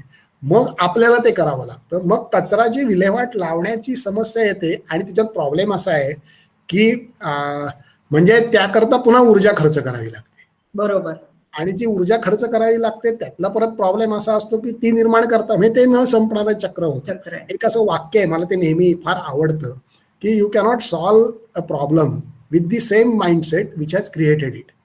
कुठलीही एक्झॅक्टली समस्या ज्या मानसिकतेतून तयार झाली त्याच मानसिकतेतून तुम्ही सोडवू नाही शकत. त्यामुळे बरोबर तंत्रज्ञानाच्या समस्या आम्ही तंत्रज्ञान वापरूनच सोडवू हा गाढवपणा आहे. हे कधी होणार नाहीये. तंत्रज्ञानाच्या बरोबर समस्या ह्या तंत्रज्ञाना पलीकडच्या म्हणजे विचारामधून बरोबर किंवा नवीन पद्धतींमधूनच सोडवाव्या लागतील. ज्या बरोबर तंत्रज्ञानाने त्या निर्माण केल्या तशा नाही सोडवू शकणार आपण. आणि मग हे हे ह्याची खूप उदाहरणं अशी असतात की जिथे आपल्याला लक्षात येतं की तो माइंडसेटच क्रिटिकल ठरतो, म्हणजे तो खूप महत्वाचा ठरतो. आणि मग आता एक आहे हा, म्हणजे ह्याचा अर्थ तुम्ही मगाशी जो उल्लेख केला तो म्हणजे एक खूप मोठी चर्चा फेसबुकवर मधल्या काळामध्ये झाली. त्याच्यामध्ये मी काही कारणांनी सहभागी पण उगा ओढला गेलो खरं म्हणजे, नंतर मी सोडून दिलं ते. की मग ते म्हणजे निर्धूर चूल चुकीची आहे का, तर नाही. कारण निर्धूर चुलीतनं काय करतो, फक्त महिलेला होणारा त्रास तो धूर कोंडल्यामुळे होतो, तो आपण बाहेर काढून टाकतो, विषय संपला. त्यामुळे तंत्रज्ञान म्हणजे इतकं टोकाचं नको की तंत्रज्ञान नाकारलंच हा असं नको ना. आणि मग तो पाईप हो निर्धूर चुलीचा तयार करण्याकरता काहीतरी ऊर्जा खर्च होईल, थोडंसं प्रदूषण होईल, पण त्यामुळे त्या महिलेचं जर का आरोग्य चांगलं टिकणार असलं तर तेवढा वेळ निसर्गा किंवा तेवढी निसर्गाची हानी झालेली सुद्धा चालेल. म्हणजे इतकं निसर्ग केंद्रित नको की माणसाच्या अस्तित्वाला किंवा आरोग्यालाच किंमत टोकापोटी नाही. कारण अलीकडच्या काळामध्ये असंही दुसरं टोक गाठतात की इतकं निसर्ग आणि केंद्रित किंवा ह्याच्यामध्ये आणखीन म्हणजे हा तर निर्धूर चूल हा एक भाग झाला, म्हणजे धूर नको आणि महिलेचं आरोग्य. पण अनेक ठिकाणी वन खात्याने अशा योजना केल्या आहेत की जंगलाच्या म्हणजे अभयारण्याच्या जवळ जी गावं आहेत हो तर त्या ठिकाणी लोक झाडं तोडून लाकूड वापरतात बरोबर जाळायला. बरोबर तर ते वापरलं जाऊ नये म्हणून त्यांना एलपीजी फुकट द्या. हा आता हे काय प्रकार आहे, म्हणजे ते ह्याच्यातलं तारतम्य ठेवून कुठलं जास्तीत जास्त इको फ्रेंडली आहे कसं ठरवणार? नाही. कसं आहे की आता हा सोपा पर्याय आहे. आपल्याला थोडं हा अडचण अशी असते की कार्यवाहीला सोपं असतं ते आपण करतो. हा actually energy plantation he one हा विभागाचीच योजना आहे. हा सामाजिक वनीकरण खात्यामार्फत ही योजना आहे शासनाची की हा ऊर्जेकरता झाडं लावा. म्हणजे ज्याचं लाकूड जाळण्याकरता वापरतात त्या झाडांच्या वनीकरणाकरता अनुदान द्यायचं, अच्छा खाजगी जमिनीवरही ती लावून द्यायची. तर खरं म्हणजे असं आहे की त्या अभयारण्याच्या बफर झोनमध्ये जिथे गावं आहेत हम्म, त्या हम्म, गावांना एनर्जी प्लांटेशन करून द्यायची. माथेरानमध्ये आम्ही हे केलं. हम्म, माथेरानवरती केंद्र म्हणजे सुप्रीम कोर्टाने निर्णय दिला, इको सेन्सिटिव्ह झोन आहे आणि त्याचा एक हम्म. प्रस्तावित आराखडा करायचा होता. आणि मुख्य आक्षेप हा होता की माथेरानच्या खालच्या मधल्या टप्प्यावर अनेक आदिवासी पाडे आहेत, तर ते लोक झाडं तोडतात. तर ठीक आहे, त्यांना झाडं कुठली तोडतात, कारण कुठलंही झाड म्हणजे चिंचेचा लाकूड शहाणा माणूस घालत नाही, तो शहरातलाच माणूस होळीला घालतो. पण ग्रामीण भागातला तो नाही, त्याला ठराव माहिती असतं चुलीत कुठलं लाकूड घालायचं. तो बांबू दिसला म्हणून आणि चुलीत कुठलाही शहाणा माणूस घालत नाही, कारण त्याच्यात तो उपद्रवच जास्त आहे आणि उपयोग शून्य आहे हे माहिती असतं. मग त्यामुळे ते जी झाडं तोडतात त्याचं लागवड, त्याची वनीकरण आणि त्याचा उपयोग माहीत असल्यामुळे ते आपोआप राखलं जाईल हे करणं, हा त्यातला मध्यम मार्ग आहे. एलपीजी हे कार्यवाहीला सोपं सोल्युशन आहे आणि झटक्यात आहे. हा हा म्हणजे आज सिलेंडर दिला की 1 सेकंदात पेटला, झाड हो आज लावलं तर 5 वर्षांनी उपयोगी पडणार हो आहे. पण तेवढा करेक्ट. धीर धरणं हा जरा अवघड भाग आहे. पण आणि तो तो गॅस पृथ्वीच्या पोटात निर्माण व्हायला किती लाख वर्ष लागलेत हा कुठे माहितीये आपल्याला. तो आपण भराभरा उपसून काढतोय आणि संपवतोय, कायमचा नष्ट करतोय. म्हणजे कायमचा नष्ट करतोय. मला खरंय. नेहमी असं वाटतं की एखादा माणसाचा मृत्यू होणं आणि 1 लिटर पेट्रोल जाळणं, या 2 सारख्याच वाईट गोष्टी आहेत. जसा तो गेलेला माणूस परत दिसणार नाहीये, नाही. तसं हे जाळलेला कोळसा आणि पेट्रोल परत या हो, विश्वात नाहीये, कायमसाठीच गेलंय. जगातच नव्हे, हे बरोबर. विश्वातून संपलंय. हो, विश्वातून असा असा इतका तो टोकाचा विचार. हो. मग काय होईल, वापर कमी होईल, म्हणजे ते हा. रिड्यूस कडे जाऊ आपण. हो हो हो. मगाशी जसं तुम्ही म्हणालात संपूर्ण लाईफ सायकल, म्हणजे फक्त मी कॉटनचे कपडे वापरले, सुती कपडे वापरले म्हणजे मी इको फ्रेंडली झाले असं नाही. तर त्याच्याबद्दल मी एक खूप छान लेख वाचला की तो कापूस कुठल्या बियाण्यापासून तयार झालाय. मग ते बीटी बियाणं आहे का हे नैसर्गिक बियाणं म्हणजे गावरान बियाणं आहे. बरोबर. तो ज्या जमिनीमध्ये लावलाय तिथे खतं कुठली वापरली गेली, बरोबर. त्याला पाणी कुठल्या पद्धतीने आलेलं आहे, म्हणजे ते करताना तुम्ही डिझेल किंवा काही वापरलं आहे का. बरोबर. हे कपडे म्हणजे कापूस समजा तुमचा सगळा ऑर्गॅनिक पद्धतीने निर्माण झाला, सेंद्रिय पद्धतीने, तर तो कशा प्रकारे त्याचं सूत तयार केलं गेलं आहे, त्याच्यासाठी मनुष्य शक्ती वापरली आहे का यंत्रमाग वापरले, म्हणजे त्याच्यासाठी इलेक्ट्रिसिटी वापरली गेली. त्याच्यानंतर त्याच्यासाठी रंगकाम करण्यासाठी, कपडे रंगवण्यासाठी कुठले रंग वापरले, नैसर्गिक वापरलेत का केमिकल कलर्स वापरले, आणि ते शिवले कशा पद्धतीने गेलेत. आणि मग ते सगळं जर नैसर्गिक असेल तर हा कपडा उद्या निसर्गात गेला, वापरून जीर्ण झाला, तरी काय करायचं हे निसर्गाला माहितीये, कारण तो पूर्ण नैसर्गिक प्रक्रियेतनं आलेला आहे. म्हणजे इतका जेव्हा आपण विचार करतो तेव्हा ती प्रक्रिया पूर्णपणे नैसर्गिक करण्याकडे आपण जातो. अगदी बरोबर. म्हणजे मला सुद्धा अनेक वेळेला असं वाटतं, मी जास्ती करून सुती कपडेच वापरते त्यामुळे आपण इको फ्रेंडली वापरते असं माझा एक भ्रम होता, तो या लेखामुळे दूर झाला. इतका विचार करतच नाही आपण. मी रंगवलेले कपडे कमी वापरतो. हा सुती आहे का, कारण रंग हानिकारक आहे. पण त्याच्यातही अडचण सांगतो, म्हणजे आता हा मी जो घेतला हा सुती आहे, पण सुती कपडे लोकांना तलम पण लागतात. आणि मग ते तलम करण्याकरता तिरुपूरला तामिळनाडूमध्ये गेलं तर कपडा होजियरी सगळे, म्हणजे जगभरातली होजियरी खरं म्हणजे तिरुपूरमध्ये तयार होते. ब्रँड काय मग ते लेबल वापरून पण तिरुपूर हे सगळ्यात प्रदूषित गावांपैकी एक आहे. कोइंबतूर पासून अगदी 40 किलोमीटरवर आहे आणि होजियरीचं गाव आहे. होजियरी आपल्याला तलम लागते, आतले कपडे जे असतात ते अजिबात न टोचणारे मऊ सूत लागतात. ते मऊ करण्याची किंमत काय आहे.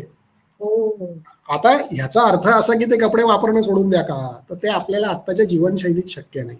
मग मी काय करीन, मग मी निदान वेगवेगळ्या रंगाचे असावेत म्हणून तरी ठेवणार नाही, कमीत कमी गरजेपुरते वापरीन.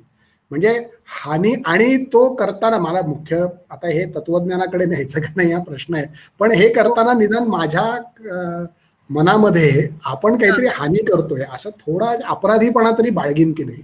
मग मला लक्षात येतं की मी 10 जोड ठेवायची गरज नाही, 2 जोडात भागणार असेल तर मी 2च बाळगीन, गरजेपेक्षा जास्त बाळगणार नाही, असे ते इश्यू असतात. आणि लाईफ सायकल बद्दल खूप खूप गोष्ट आहे. म्हणजे जसं आता जे झालंय ना, सौर ऊर्जा ही निसर्गस्नेही आहे असं जे म्हणतात, तर आता ज्या प्रकारे सौर ऊर्जा वापरली जाते ती कोणी निसर्गस्नेही आहे असं ठरवलंय असा प्रश्न आहे. म्हणजे ती कमी हानिकारक असेल पण ती कारण सोलर पॅनल तयार करणे त्याच्यामध्ये सेलेनियम वापरलं जातं आणि त्याचे वेफर्स म्हणजे अत्यंत पातळ पापुद्रे काढावे लागतात, आणि ते सौर पॅनल आपण बघितलं असेल त्याच्यावर ते असतात आणि मग ते जोडलेले असतात. तर हे करण्याची प्रक्रिया आणि ते करताना निर्माण होणारं प्रदूषण, ह्याचा जर का विचार केला तर ते सोलर पॅनल निर्माण करण्यामध्ये जितकी ऊर्जा खर्च होते तितकी ऊर्जा ते सोलर पॅनल आपल्या आयुष्यात तयार करतं का, तर नाही करत. त्याचं उत्तर आहे पण आपण त्याचं कॉस्ट बेनिफिट अनालिसिस करतो. म्हणजे ते सोलर पॅनल मास प्रोडक्शन मध्ये तयार झालं तर त्याची जी किंमत येते ती समजा काय 5,000 रुपये असेल, तर त्यांनी जी वीज वापरली जाते त्याची किंमत 10,000 रुपये होते.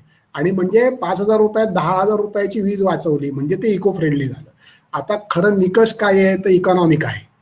वापरला कशाला, एन्व्हायरमेंट करता. आणि ते पैशामध्ये रूपांतरित करताना घोळ खूप घातले आपण. विजेचा दर आपण ठरवला नाही, म्हणजे कशाने किती वाचवली याचा, तर हे खूप प्रश्न आहेत. म्हणजे मग सौर ऊर्जा कुठल्या रूपातली उपयोगी आहे, तर थेट उष्णता म्हणून वापरली 100% इको फ्रेंडली आहे. आणि म्हणजे माझा मूळ आक्षेप मगाशी तुम्ही म्हणालात, म्हणजे मी नेहमी असं म्हणतो, वर्गातल्याला सांगतो आणि मी माझ्या MSc किंवा यांना शिकवतानाही मी नेहमी म्हणतो की तुम्ही नेहमी आपण म्हणतो अपारंपरिक ऊर्जा स्रोत आणि पारंपरिक, माझा या शब्दांनाच आक्षेप आहे, आतापर्यंत कोणी मान्य केला नाही. आपण ज्याला अपारंपरिक म्हणतो ते खरं म्हणजे पारंपरिक. पारंपरिक आहे. आपल्याकडे कारण वाळवण वगैरे पूर्वीपासूनच हा, आहे. ऊन वापरून धान्याचं संरक्षण करा, हो ऊन वापरून उष्णता निर्माण करा, वाऱ्यावरती जहाज चालवून व्यापार चालत होता, तो अपारंपरिक कसं झाला?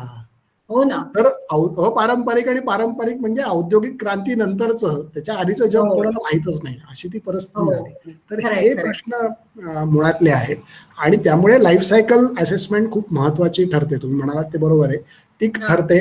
आता ह्याच्यामधलं आपल्याला असं करावं लागतं की वस्तूंची निवड करताना कमीत कमी हानी असलेली वस्तू मी करीन, एवढा. म्हणजे ज्याला ग्रीन चॉईस, हरित ग्राहक म्हणतात, ग्रीन कन्झ्युमरिझम म्हणतात.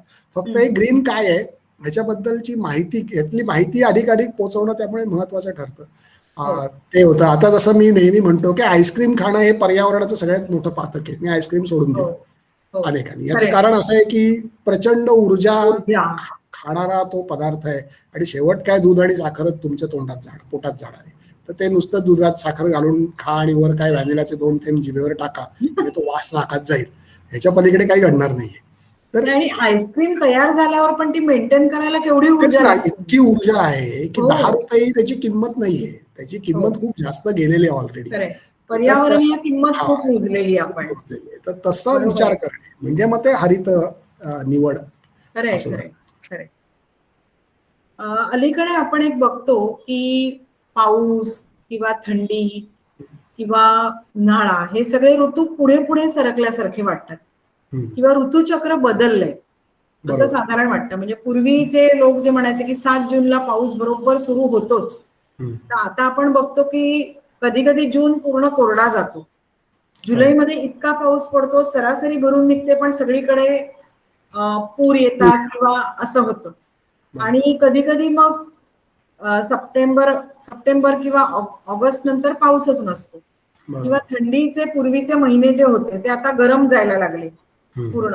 आणि बरोबर. कधीतरी जानेवारी फेब्रुवारी मध्ये कुठेतरी थंडी पडली पडली असं असं काहीतरी बरोबर. होतं. तर हे सगळं असं काय म्हणजे ह्याच्याशी हवामान बदलाचा काही संबंध आहे का? नाही, काय झालंय, 2 गोष्टी झाल्यात. हा एक असं आहे की हवामान बदलात मुळात काय झालंय तर कुठल्याही गोष्टीची ना तीव्रता वाढली आहे.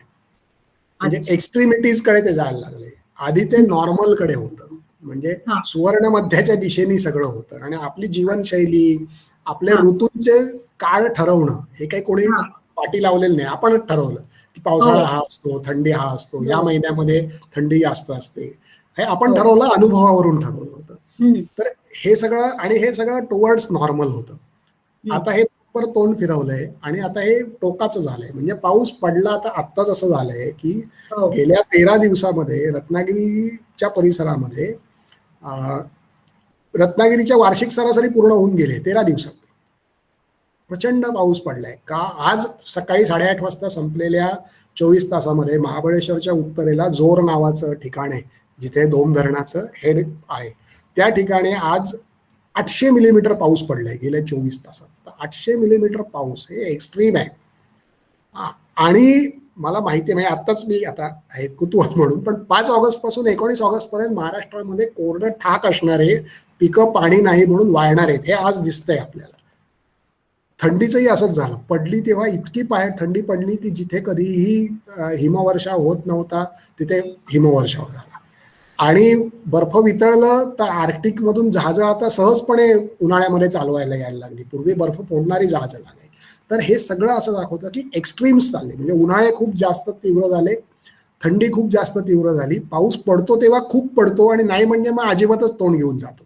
तर हे एक्स्ट्रीमिटीज वाढल्या आहेत आणि ह्या एक्स्ट्रीमिटीज वाढल्या आहे हे आपल्याला आता पटायला लागलंय. पूर्वी ते आपण काही जण नाकारत होते, काही जण स्वीकारत होते, तो स्टान्स होता. आता तो स्टान्स नाही, आता आता ती फॅक्ट झाली.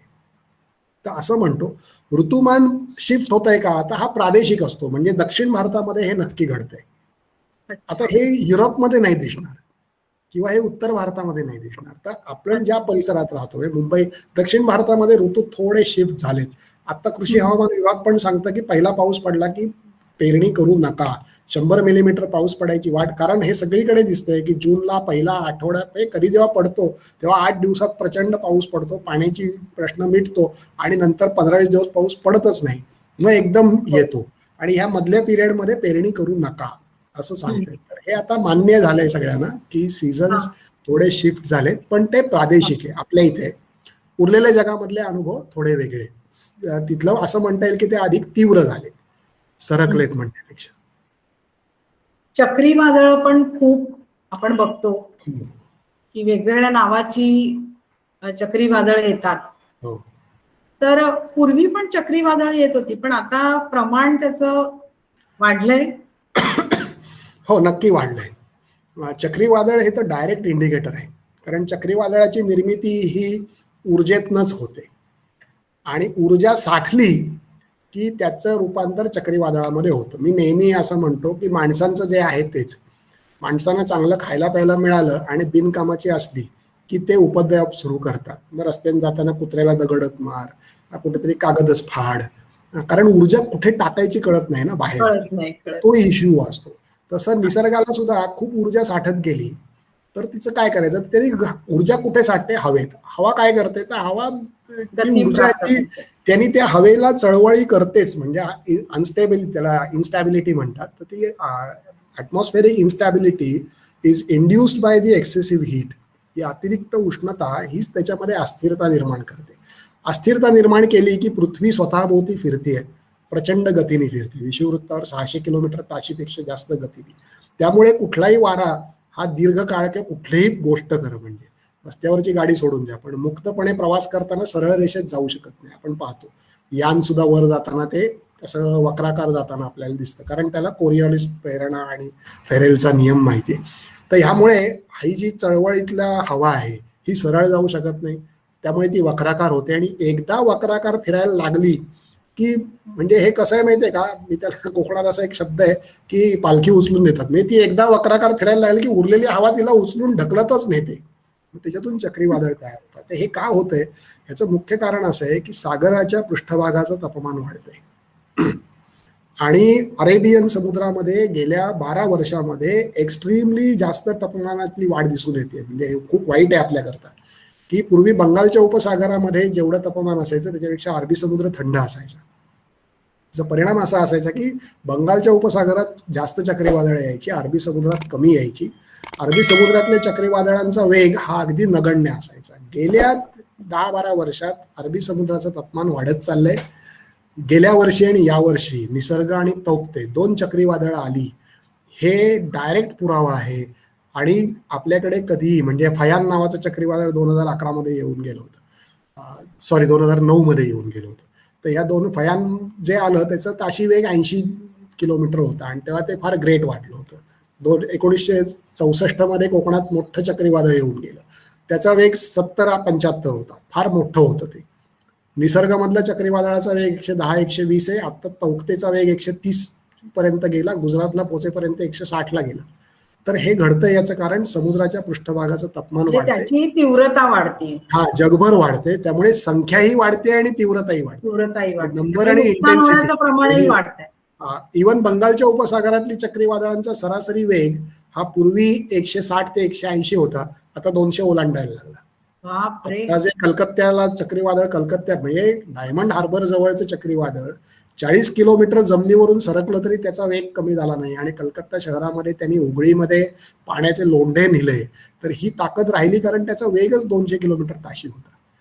हे घडतंय, हे थेट पुरावे आहेत की हवामान बदल घडतोय आणि तो दूर कुठेतरी नाही घडत आहे, तो आपल्या इथे घडतोय. खरंय.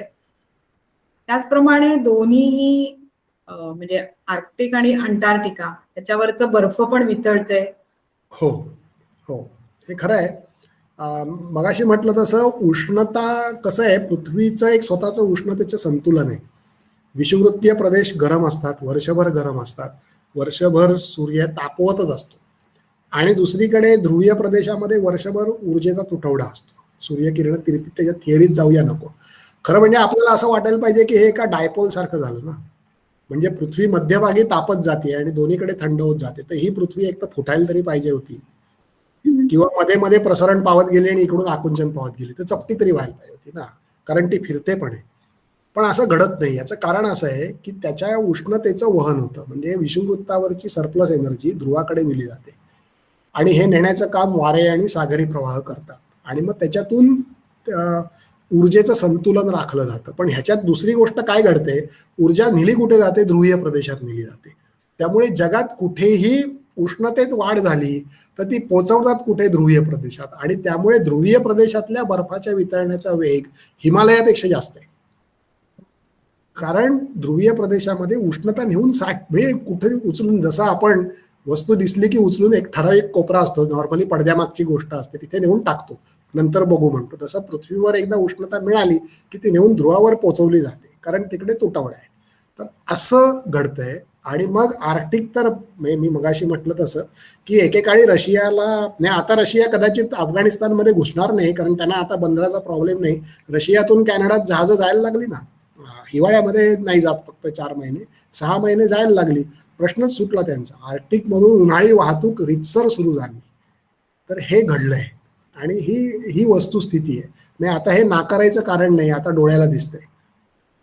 असं कुठेतरी विज्ञान पत्रिकांमध्ये छापलंय वगैरे राहिलं नाही, आता डोळ्याला दिसतंय. पण मग त्याच्यामुळे समुद्राच्या पाण्याची पातळी वाढणं, हा, त्याचा परिणाम होणारच. फक्त कसं आहे की ती सरसकट सगळीकडे नाही वाढणार आहे, कारण हा, परत त्याच्यामध्ये पृथ्वीची गती आहे, पृथ्वी एका दिशेने फिरते, त्यामुळे पाण्याची ओढ असते. मुळात आपण नेहमी असं म्हणतो की पाणी एका आडव्या पातळीत राहतं, जे खरं नाहीये पृथ्वीच्या बाबतीत. कारण पृथ्वी अशी जेव्हा फिरते त्यावेळेला पाण्याला विरुद्ध दिशेने ओढ, इनर्शिया आहे, स्थितिस्थापकत्वामुळे ओढ तयार होते. त्यामुळे भारताच्या किनाऱ्यावरची पाण्याची पातळी आणि समोरच्या आफ्रिकेच्या किनाऱ्यावरची, भारत म्हणजे मुंबई आपला किनारा महाराष्ट्राचा, आणि समोर आफ्रिकेचा किनारा आहे, तर ह्याच्यामध्ये पाणी येते आफ्रिकेच्या किनाऱ्याकडे पायलप होतं, आणि त्यामुळे त्याची तिरकी आहे समुद्र पातळी. तर हे खूप कॉम्प्लिकेशन्स आहेत. ह्याच्या पलीकडे ते किनारे असे वेडेवाकडे आहेत, सागरी प्रवाह आहेत, बऱ्याच भानगडी सोप्या भाषेत सांगायचं आहे. ह्या सगळ्यामुळे समुद्र पातळी बदलणार हे नक्की आहे, वाढणार हेही नक्की आहे. फक्त ती सगळीकडे सारखी वाढेल असं नाही, आणि काही भाग कदाचित असे होतील की जिथे ती वाढणार नाही, कमी होईल. दुसरीकडे असंही दिसतंय की जसं आर्क्टिकवरचं बर्फ वितळत आहे तसं खंडांच्या मध्यभागावरचं बर्फ, म्हणजे तिथे थंडी जास्त पडायला लागली आणि बर्फ जास्त टिकतंय. कॅनडा, सेंट्रल कॅनडामध्ये, स्कॉटलंडमध्ये, मध्य युरोपच्या वरच्या भागात बर्फ वितळतच नाहीये. त्याचा प्रॉब्लेम असा झाला की बर्फ वितळत नाही म्हटल्यावर त्यांची गव्हाची शेती खड्ड्यात गेली, कारण बर्फ वितळलं की जमीन मोकळी होणार, त्याच पाण्यावर गहू होणार, तिथली हवा थंड आहे, त्यामुळे आपल्याकडे जो गहू 120 दिवसात पिकतो तो त्यांना पिकायला 150-160 दिवस लागतात, आणि त्यामुळे त्या उन्हाळ्यामध्ये त्या गव्हाचं एक पीक घेणार, कापला की तोपर्यंत बर्फवृष्टी होणार. हे जे चक्र आहे हे बिघडलं, कारण आता गहू वितळायला 2 महिने उशीर व्हायला लागला, त्यामुळे गहू पेरायला उशीर व्हायला लागला, बर्फ पडेपर्यंत गहू तयारच झाला नाही. हे कॅनडामध्ये घडतंय, हे उत्तर युरोपमध्ये घडतंय. तर असं नाहीये, म्हणजे काही ठिकाणी बर्फाच्छादन वाढणारही आहे, काही ठिकाणी कमी होणार आहे. थोडं ते कॉम्प्लिकेटेड चित्र आहे. ज्यांना जास्त माहिती पाहिजे त्यांनी नासाच्या वेबसाईटला गेलात तर तुम्हाला अशी प्रेडिक्शन्सचे नकाशे आहेत, रिजनल आहे, प्रादेशिक आहेत, जगभराचे आहेत, वेगवेगळे पैलू घेऊन आहेत. तर त्याच्यामुळे मग आपल्या पिकांच्या पॅटर्न वरती परिणाम होणार. नक्की होणार, नक्की होणार. म्हणजे अन्नधान्याच्या निर्मितीवरतीच परिणाम होणार हा थेट. 2 प्रकारे होईल. एक तर आता जिथे जी पिकं घेतली जातात तिथे ती अयशस्वी ठरतील, त्यांचे प्रदेश बदलावे लागतील, आणि दुसरं म्हणजे सिंचनाची गरज वाढणार आहे.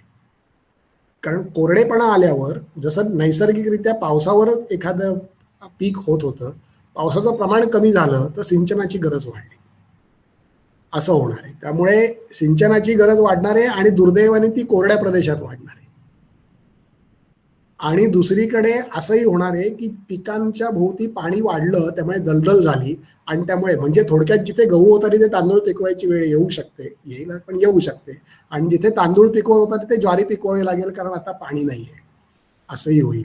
तर हे होणार आहे. There will be reshuffling, reorganisation करावं लागेल आपल्याला, असं वाटतंय. मात्र असं चुकूनही गृहीत धरू नये. म्हणजे थोडं असं होतं हवामान बदलाबद्दल, आपण एकदा वाईट बोलायचं ठरवलं की वाटेल ते वाईट टोकाचं सांगतात. तर पृथ्वीवरून काही पिके नष्ट होतील हे थोतांड आहे. पृथ्वीवर सर्व पिकं जगतील आत्ताची, असं कुठे ना कुठेतरी पट्टे शिल्लक राहणार आहेत, फक्त ते रिशफल होणार आहेत. अच्छा, असं करावं लागणार आहे. ती रिशफल करण्याची मानसिकता आपण ठेवायला पाहिजे, तर ते होईल. त्याच्याकरता पूर्वतयारी मी खूप जर लागेल. म्हणजे मी जर परंपरेने तांदूळ करत असेल आणि आता ज्वारी लावायची वेळ आली, तर माझी मनाची तयारी पाहिजे की मनाची आता तयारी माझी पाहिजे. जमीन आणि पाणी आणि पाऊस हा ज्वारीच्या योग्य झालेला आहे. ती बरोबर. जर नाही ठेवलं तर कठीण आहे मग. कठीण आहे. माझ्या अन्नाच्या सवयी बदलाव्या लागतील. हो, बरोबर आहे. आणि अनेक अनेक गोष्टी आहेत, म्हणजे ते संस्कृतीचाही भाग आहे. हो, आणि नक्की अनेक आहे. गोष्टी आहेत परंपरा आहेत, की हा, संस्कृती आहेत, माइंडसेट त्यामुळे तयार झालेले आहेत. सुदैवाने हे मानसिक एका पिढी स्थिती. घडणार नाहीये. हा, त्यामुळे आपण अशी हळूहळू आशा, होईल. हा, ग्रॅज्युअली. म्हणजे यातला एक मी नेहमी असं सांगतो की ह्याच्याबद्दल किती वाईट बसलं वाटलं किंवा बोललो आपण, तरी एक गोष्ट खरी आहे की मी मरायच्या आत काही हे होणार नाहीये. पुढच्या पिढीचे काय व्हायचं नाही. माझे समजा 20 वर्ष फार तर शिल्लक राहिली, तर तेवढ्यात काही हे होईलच नाही, पण नाही, पुढच्या पुढच्या नक्की पिढीला थोडं. हा, होणार आहे हे नक्की. बरोबर. आता या सगळ्या हवामान बदलाच्या वेग कमी करण्यासाठी काही प्रयत्न चालू आहेत नक्की, अ, देशादेशांमध्ये, जागतिक पातळीवर, हो. प्रत्येक देशाच्या पातळीवर. तर त्याच्याबद्दल काही माहिती आम्हाला सांगा. हा, अनेक खूप चांगल्या गोष्टी पण चालू आहेत, म्हणजे नाही असं नाही, खूपच चांगल्या धोरणात्मक पातळीवर चालू आहेत. जसं की आता G7 देश भेटले, पॅरिस करार आहे, अनेक करार आहेत. मुळात तरी हवामान हा आंतरराष्ट्रीय चर्चेचा विषय असू शकतो आणि तो कृतीचा विषय असू शकतो, हे आधी पटलंय. पूर्वी असावं का नसावं ह्याच्यावरूनच भांडणं होती, आता निदान असावं असं सगळ्यात श्रीमंत राष्ट्रापासून सगळ्यात गरीब राष्ट्रापर्यंत सगळ्यांना वाटायला लागले. तर हे खूप चांगली गोष्ट आहे. दुसरी गोष्ट अशी आहे की ह्याच्याकरता धोरणात्मक बदल, काही गुंतवणूक, सगळ्यात अडचणीचा भाग शेवटी पैसा हा असतो. मग ह्याच्याकरता खर्च करावा लागेल, ही मानसिकता आहे. म्हणजे त्याच्याकरता सबसिडी आहे. जसं आता चाललंय की बाबा इलेक्ट्रिक कार तुम्ही भारतात घेतली तर तुम्हाला जुन्या कारचे काही पैसे सरकार देईल, ती स्क्रॅप करण्याकरताच. ह्याच्यामधून सरकारला हे पटलंय की आपल्याला हवामानमय भविष्याकरता, आत्ता लाभ नाही झाला तरी भविष्याकरता काहीतरी गुंतवणूक करावी लागणार आहे. तर ह्या खूप चांगल्या गोष्टी चालू आहेत. अनेक ठिकाणी तंत्रज्ञान आहेत. दुसरी गोष्ट, तंत्रज्ञानाने गोष्टी सोयीच्या पण झाल्या. म्हणजे जसं आत्ता आहे की आत्ता आपण मुलाखत घेतोय आणि ही मुलाखत आपण इंटरनेट वापरून घेतोय, आणि ह्याच्याऐवजी ही मुलाखत समजा घ्यायची असती तर मला इथून 400 किलोमीटर प्रवास करावा लागला असता आणि खूप जास्त वीज वापरली असती, खूप जास्त डिझेल वापरलं असतं. तर ह्याच्यात वीज वापरली जाते, नाही असं नाही. ह्याच्यामध्ये बँडविड्थ आहे, गुगलचा सर्व्हर आहे. आता आपण जी मीट वापरतोय म्हणजे गुगलचा सर्व्हर आहे, तो चालू ठेवायला वीज आहे, तो चालू ठेवण्याकरता AC आहे. पण तरीही ती ऊर्जा ही थेट तिथे येऊन मी मुलाखत दिली असती आणि ही ऐकायला 400 जण आपापला प्रवास करून आले असते, तर त्याच्यापेक्षा ही नक्की कमी आहे. तर अशा खूप पॉझिटिव्ह गोष्टी घडत आहेत. माणसं ही शहाणी बनतायत. थोडं असं आहे की आपल्याला एकदा धक्का लागला की माणसं शहाणी होतात, तर तशी शहाणी होत आहेत. त्यामुळे वाईट चित्र नाहीये. प्रश्न असा आहे की काही जण थोडे जास्त वेगाने पुढे चाललेत, काही जण थोडे मंद वेगाने पुढे चाललेत, काही जण पुढे जायचा विचार करतायत. तर हे जे विचार करणारे आहेत यांना कसं हलवायचं आणि जे वेगाने चाललेत त्यांच्या बरोबर पळवायचं, हा भाग आहे. पण पॉझिटिव्ह खूप गोष्टी घडत आहेत. आणि कदाचित मला माहित नाही, पण जे आता इंडस्ट्री 4 आणि हे सगळं जे चाललंय, तर या इंडस्ट्री 4 आणि या प्रकारच्या गोष्टींमधून याच्यावरची काही खूप वेगळी सोल्युशन्स मिळतील आपल्याला. जसं वॉलच्या रेडिओला जितकी वीज लागत होती त्यापेक्षा खूप कमी वीज आता मायक्रोचिप असलेल्या मोबाईल फोनच्या एका बॅटरीत आपण 4 दिवस फोन वापरतो, तर हे घडलं. तर तसं होईल. फक्त असं आहे की अमर्याद वापर चालूच ठेवणार आणि आम्ही तंत्रज्ञानाने प्रश्न सोडवणार, हे नाही. हे म्हणजे होणार. हे होणार बरोबर. नाही. म्हणजे मी खड्डा तर खणणार आणि हा, भराव तर कुठे दिसता कामा नये, असं नाही होणार. तर त्यामुळे कुठेतरी बरोबर. उपभोगाची मर्यादा ही दिशा चालू ठेवावी लागेल. दुर्दैवाने ती मिसिंग आहे. या सगळ्यामधलं मिसिंग एकच आहे की मला कमी वापरावं लागेल, हे काही आपण अजून मान्य करत नाही. ते जितके जास्त लोक मान्य करतील तितके लवकर सुटेल. त्याच्याचकडे मी येते आता की म्हणजे ह्या हवामान बदलासाठी आंतरराष्ट्रीय पातळीवर किंवा प्रत्येक देशाच्या पातळीवर सरकार आणि या सगळ्या ह्याच्यावरती प्रयत्न होत आहेत. पण एक सामान्य माणूस म्हणून माझं काय योगदान ह्याच्यामध्ये असू शकतं, किंवा मी माझ्या रोजच्या दैनंदिन जीवनशैलीमध्ये काय प्रकारचे बदल करायला हवे किंवा केले तर मी ह्याच्यामध्ये पॉझिटिव्हली कॉन्ट्रीब्युट करतोय, म्हणजे माझं सकारात्मक योगदान हवामान बदल कमी करण्यासाठी, तर हे काय असू शकतं? नाही, खरं म्हणजे माझं तर म्हणणं असं आहे की हे सामान्य माणसांनीच करायचं काम आहे. याचं कारण हवामान बदल जो घडतोय ना, तो क्युम्युलेटिव्ह इफेक्ट आहे. अनेक माणसांनी अनेक ठिकाणी केलेल्या छोट्या छोट्या अतिरिक्त वापराचा एकत्रित परिणाम हवामान बदल आहे. कारखान्याच्या धुराबद्दल वाईट बोलणं आणि तो कसा प्रदूषण करतोय हे सोपं आहे. त्याच्यापेक्षा म्हणजे मुंबईमध्ये जेवढं प्रदूषण कारखाने करत असतील त्याच्यापेक्षा अधिक प्रदूषण मुंबईमध्ये जेवढी वाहनं रस्त्यावर रोज चालतात त्यांनी होतंय. फक्त ते डिसेंट्रलाइज्ड आहे. त्यामुळे माझं म्हणणं आहे की व्यक्तिगत कृतींनाच खूप महत्व आहे. व्यक्तिगत कृतींमध्ये मुळात आधी कुठलीही गोष्ट करताना पर्यावरणाचं भान ठेवणं आणि अधिक पर्यावरणाला कमीत कमी हानिकारक असेल असा पर्याय महाग असला तरी वापरणं. स्वस्त म्हणजे पैशात न मोजणं आधी पहिली गोष्ट. म्हणजे महाग म्हणजे सीएनजीची गाडी मी वाहन वापरतो. मी दुरून येतो, मी खेड्यात राहतो, मला काही मर्यादांमुळे वाहन वापरावं लागतं. मग मी ते सीएनजी केलं, त्याला मला खर्च आला. मी त्याने असं नाही म्हटलं की नाही मग खर्च आहे, मग मी त्याचं कॉस्ट बेनिफिट अनालिसिस केलं आणि मग मी किती किलोमीटर चालल्यावर माझे पैसे वसूल झाले. तर ते वसूल नाही, हे सगळं वसुलीत चालू आहे. तर त्यामुळे असं मला करायला लागेल. त्यामुळे स्मार्ट चॉईसेस करणं, अधिक किंमत द्यावी लागली तरी पर्यावरण स्नेही उत्पादनं वापरणं आणि सगळ्यात महत्वाचं म्हणजे टू रिफ्यूज ही सुरुवात आहे. झालंय काय, दुर्दैवाने ते रिसायकल रिन्यूकडेच आपण, कारण ते सोयीचं आहे ना. मी वापरून कचरा करतो, मग तो रिसायकल कसा करायचा महापालिका बघू दे, पण तुम्ही रिफ्यूजच करा ना, तुम्ही नाकारा. नाकारणे ही सगळ्यात गोष्ट आहे. भारतीय नव्हे जगातल्या सर्व संस्कृतींमध्ये नाकारणाऱ्यांना सर्वाधिक प्रतिष्ठा होती. त्यामुळे जी माणसं एक कपड्याचा जोड अंगावर आणि एक झोळीमध्ये अशी घेऊन फिरत होती आणि ज्यांच्याकडे एका भांडा आणि एक चप्पल सोडून काही नव्हतं, त्या माणसांना सर्वाधिक प्रतिष्ठा सर्व धर्मांमध्ये, रिलिजियस सर्व संस्कृती, धर्म सोडून द्या, संस्कृतींमध्ये सगळ्यात त्यागी माणसं होती. दुर्दैवाने ह्याच्या बरोबर आत्ताची वाईट परिस्थिती आहे. ज्याच्याकडे सर्वाधिक वस्तू आहेत आणि जो सर्वाधिक वाया घालवायची ताकद आहे तो प्रतिष्ठित आहे. तर हे चक्र, ही दिशा फक्त उलटी फिरवायला लागेल. त्यागाबद्दल अभिमान बाळगणं आणि तो करण्याबद्दल जाणीव निर्माण करून देणं लोकांना, हे प्रत्येकाने करायला पाहिजे.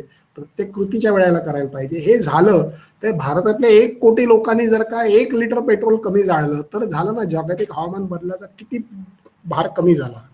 पेट्रोल वापरणं थांबवता येणार नाही, पण मग मी ते कमी कसं वापरता येईल ह्या दृष्टीने विचार करीन, असं करणं. त्यामुळे सामान्यांची कृती हाच खरं म्हणजे मार्ग आहे जागतिक हवामान बदलाला उत्तर देण्याचा. कारण कन्झ्युमरिझम कसा असतो की तुम्ही तुमचे चॉईसेस जर का डिझाईन्ड असतील तर ग्राहक बाजारपेठ बदलते, कारण उत्पादकाला नफा कमवायचा आहे.